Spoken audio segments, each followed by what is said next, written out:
Actress na si Yasi Pressman, tila kinokompirma ang kanilang status of relationship sa Camsor Governor na si Luigi Villafuerte. 3 days ago nang mag-post sa kanyang Instagram account ang actress na si Yasi ng kanilang sweet picture with Gov Luigi na tila sila ay nag-attend ng formal event.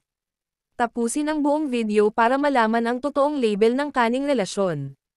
Noon pa man ay kalat na sa kahit saang social media platform ang tila sweet moments nila sa picture ni Camsor Luigi pero kahit isa ay wala silang inaamin sa totoong estado ng kanilang relasyon.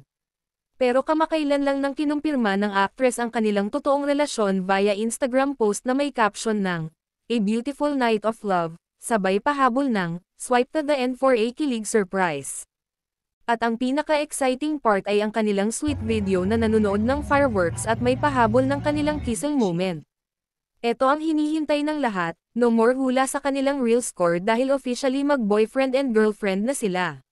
Nakakakilig dahil tila pati ang pamilya ni Governor Luigi ay boto sa aktres na si Yasi. Road to kasalan na nga ba ang kasunod na ito? Yan ang ating aabangan sa kanilang next relationship update. Kung kinilig ka rin sa kanilang journey of love, e-click ang ating like and subscribe button para sa ating mga susunod na Kilig Chika update.